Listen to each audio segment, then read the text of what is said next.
안녕하십니까. 조간신문의 주요 기사를 딱딱 풀어서 해석해드리는 조간딱풀 8월 17일 월요일에 인사드립니다. 오늘은 대체 휴일이죠. 8.15가 토요일이기 때문에 오늘 월요일이지만 휴일입니다. 그래서 일부 조간신문은 오늘 발행은 하지 않았습니다. 그리고 발행된 신문 중에서도 이 도심 쪽에는 여기는 주로 직장인들이 많이 있기 때문에 출근을 하지 않는 곳이 많죠. 그래서인지 배달되지 않은 신문도 있습니다.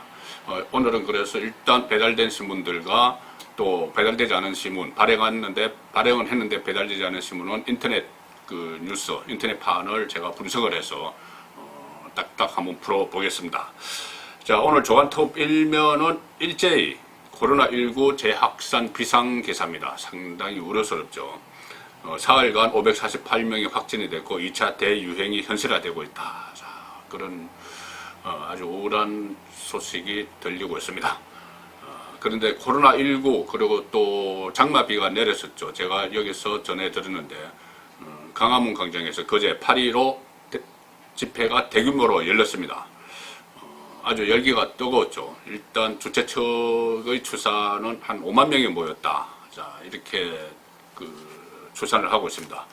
먼저 조선일보 11면 기사를 한번 보시죠. 금지 명령, 서울시가 금지 명령을 내렸죠. 코로나 때문에.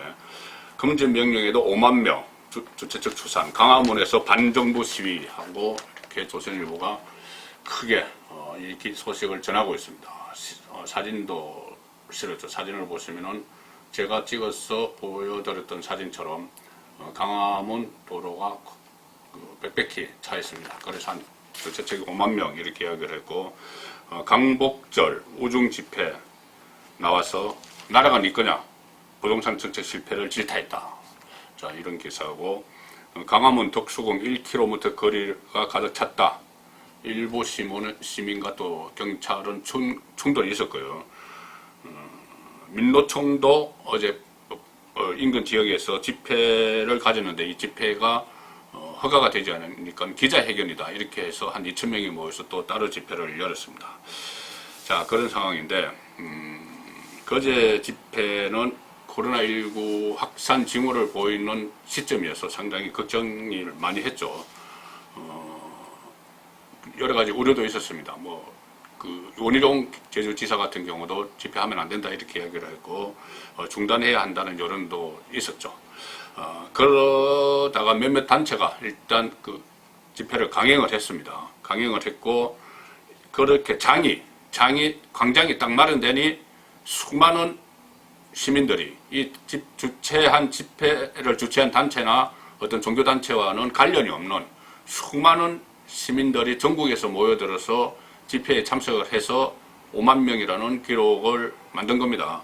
자, 그래서 이 부동산 민심이 대폭발한 것이죠. 부동산 민심이 대폭발했고 지금까지 쌓여왔던 문재인 정부에 쌓여왔던 그런 불만들, 그런 것이 민심이 폭발을 한 겁니다. 조국 윤미향 사태, 이것은 근원적부터 시작해서 최근에 부동산 폭등 사태 이런 것까지 또 문재인 대통령의 상황 인식을 못하고 자아자찬만 하는 그런 언행들, 여기에 다 실망을 해서 시민들이 몰려 나왔던 것이죠. 시민들이 왜 이 코로나 위험을 모르겠습니까? 코로나 위험을 아는데도 이 분노를 표시할 길이 없어서 강화문 광장에 장이 마련된다고 하니 시민들이 몰려나와서 불만을 터뜨린 겁니다. 부동산 민심이 대폭발한 거죠. 그렇지만 정부는 그런 민심에는 아예 일부러 관심을 두지 않습니다. 그런 민심에 대해서는 어떤 설명을 하지 않습니다. 문재인 대통령부터 그렇죠. 문재인 대통령이 코로나 위험에도 이 집회를 강행한 그 단체들만 딱 표적을 해서 강하게 비판을 했습니다. 정부, 여당 다 그렇겠죠. 그 민심에 대해서는 아무도 이야기하지 않았습니다. 더구나 그저께 집회는 문재인 규탄 집회였는데 문재인 스스로 나와서 스스로가 SNS에 글을 올려서 용서하지 못한다 이렇게 이야기했습니다. 용서하지 못한다. 자, 다른 신문도 나왔지만 조선일보 1면 하단을 보시죠. 문재인 강화문 집회 국가 방역에 대한 도전 용서 못해 비판 이렇게 되어 있습니다. 자, 위에는 집회 사진을 실었고요. 아래를 보시면은 문재인 대통령이 SNS에 글을 올려서 그 집회는 국가 방역에 대한 도전이다. 용서하지 않겠다. 자, 이렇게 이야기를 했습니다. SNS에 글을 올려서 이야기를 했습니다. 어떤 뭐 회의에서 이야기한 것도 아니고 그 집회를 보고 나서 국가 방역 시스템에 대한 명백한 도전이며 국민 생명을 위협하는 용서할 수 없는 행위다. 이렇게 하고 코로나 확산을 막기 위한 국민 노력에 찬물을 끼얹는 대단히 비상식적 행태다. 이렇게 지적을 했습니다. 방역 차원에서 일단 보면은 방역 차원에서만 보면은 상당히 우려스러웠던 것은 사실입니다. 또 일부 단체가 집회를 이렇게 강행한 데 대해서는 비판의 목소리도 있을 수 있죠. 자, 이것은 문재인 대통령이 아무리 실정을 하고 하더라도 우선은 국민 건강이 먼저 아니냐. 이렇게 그렇다면은 그 집회를 연기하거나 해야 되지 않느냐. 이 목소리도 일리가 있습니다. 설득력이 있죠. 그런데 다만 그 단체들이 그것을 거부를 하고 우리는 그래도 이 비판의 목소리를 내야 되겠다 하고 집회를 신청을 해서 한 100명 정도 참석한다고 해서 법원으로부터 집회 허가를 받은 단체도 있습니다. 그런데 이렇게 5만 명이나 주최 측 추산으로 5만 명이나 쏟아져 나왔다면은 거기에 대해서도 또 다른 설명이 있어야 됩니다. 얼마나 국민들이 이 답답하고 울분에 차 있으면은 이런 코로나 위험 속에서도 또 비가 오는 속에서도 이 강작으로 나왔을까? 거기에 대한 설명이 있어야 되는데 문재인 대통령부터 거기에 대한 설명은 전혀 없습니다. 용서할 수 없다. 이렇게 이야기를 합니다. 그러니까 왜 국민들이 이렇게 건강의 위험을 무릅쓰고 또 폭우가 내렸는데도 문재인 규탄 집회에 참가했는지 거기에 대한 설명은 없습니다. 설명은 없고 그 장을 마련한 강화문 광장에서 국민들이 울분을 토로하도록 마련한 그 사람들에 대해서 용서할 수 없다고 이야기하는 겁니다. 그 용서할 수 없다는 그 자리에 모인 국민들은 그러면 어떻게 해석이 되는 건지. 국민들은 이 부동산 정책의 무능을 막 드러내고 또 여러 가지 집권 진보층의 민낯이 드러나는 이 상황에서 울분을 토한 것이고 또 특히 나라를 두동강 내고 있는 여러 가지 상황들 편가르게 하는 지금 뭐 검찰 편가르게 하고 전부 편가르게 하면서 국정 운영을 하는 여기에 대해서 울분을 토로를 한 것이죠. 그런데 실제로 그제 또 8.15를 계기로 집권청은 국민들을 또 친일, 반일 이렇게 편가르기를 했습니다. 아마도 최근에 문재인 국정운영 지지율이 자꾸 떨어지니 또다시 열성 지지층들을 끌어모아서 딱 편을 갈라서 그 열성 지지층 중심으로 국정을 이끌어 나가기 위한 그런 포석이 아닌가 싶습니다. 지금 반대를 하는 그런 세력을 또다시 적폐로 몰아가기 위한 그런 수순일 수도 있겠죠. 자, 조선일보 일면 톱 보시면은 이 한쪽에는 제가 말씀드린 대로 문 대통령 강화문 집회 용서 못해 이렇게 있는데 그 중간쯤에 보시면 여권이 또 친일몰이를 했다. 그래서 쪼개진 그 민심 여권이 또다시 친일몰이를 했다는 겁니다. 8.15 경축사에서 김원웅 강북회장이 앞장서서 했습니다. 강북회장이 앞장서서 이승만은 친일파와 결탁했다. 애국가를 만든 안익태는 반역자다. 자, 이승만은 계속 그렇게 이야기해갖고 안익태까지 소환을 했습니다. 그렇다면은 애국가를 만든 안익태가 반역자면은 지금 애국가를 부르는 국민들은 또 뭐가 되는 겁니까? 여기에 대해서 또 여당 의원들은 옹호를 하고 있고 야당 의원들은 편가르기를 하지 말라 이렇게 지금 비판을 하는 그런 상황입니다. 김강웅 기념사는 뭐 안익태 이승만도 이야기했지만은 그 김강웅이 직접 읽은 것이 있고 각 시도별로 내려보내서 시도별 강북회장이 읽은 게 있는데 지방으로 내려간 또 김강웅 그 기념사에는 여기 김강웅이 직접 읽은 어제 서울에서 직접 읽은 것과는 다른 내용도 들어가 있다고 합니다. 지방판에 초대 육군 참모총장부터 무로 21대까지 한 명도 예외 없이 일제 빌부터 독립군을 토벌하던 자였다. 대한민국은 친일파의 나라가 됐다. 자, 뭐 전후사정 아무것도 가리지 않고 그냥 막 그대로 이야기하는 겁니다. 그냥 친일, 반일 이렇게 나누기 위해서 육군 참모총장들이 전부 다 21대까지 전부 다 친일, 그러니까 일본군 소속이었다. 막 이렇게 이야기를 하고 대한민국은 친일파의 나라가 됐다. 아직도 친일파의 나라가 됐다. 지금 문재인 정부가 이끄는 나라입니다.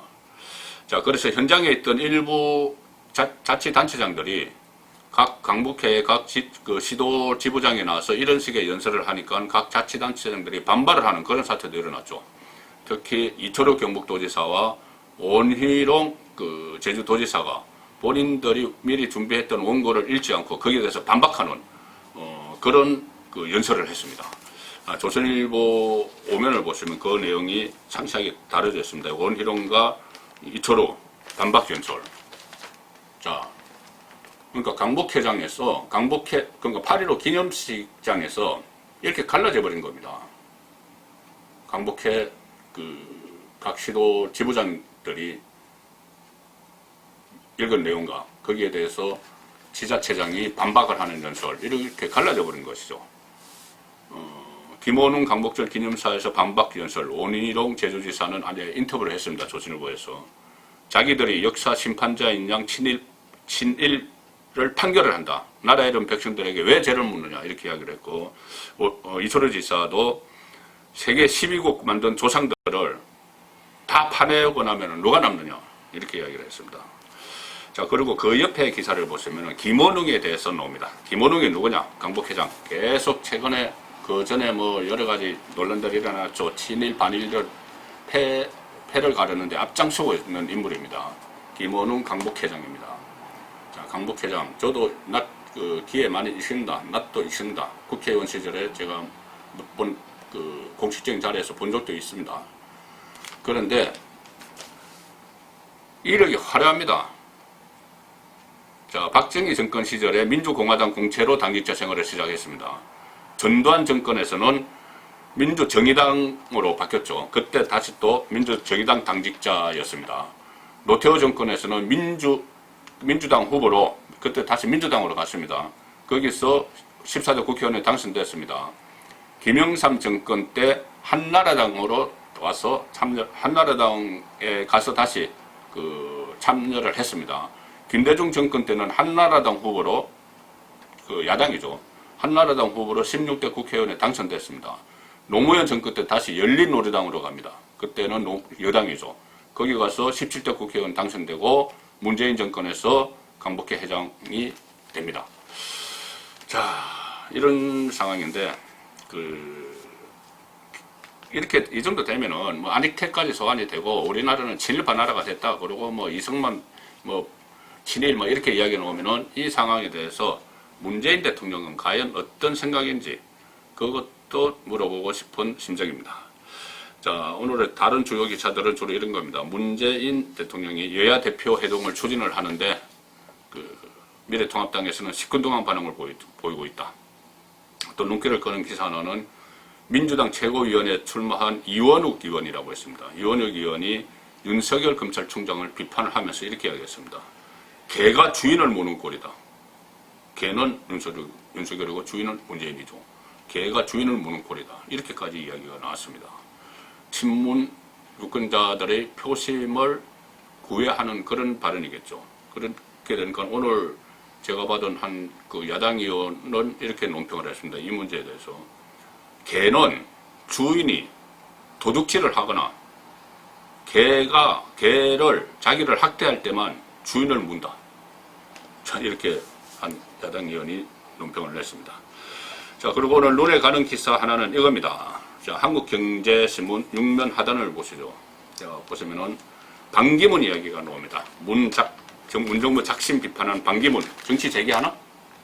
자, 제가 어제 미래통합당 범야권의 후보들의 차고 넘친다 하면서 원로 그룹을 쭉 설명을 했었죠. 설명을 하면서 다음 대선 때 반기문 유엔 사무총장도 70대니까 충분히 여러 후보군에 포함될 수 있다. 그렇게 말씀을 드렸는데, 자,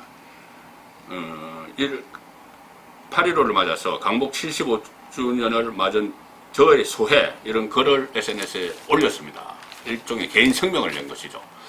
거기서 지금 현 정부는 국가 운영의 목표, 전략은 안 보이고 이념 편향이 돼 있다. 그래서 국정에는 불신이 누적되고 있다.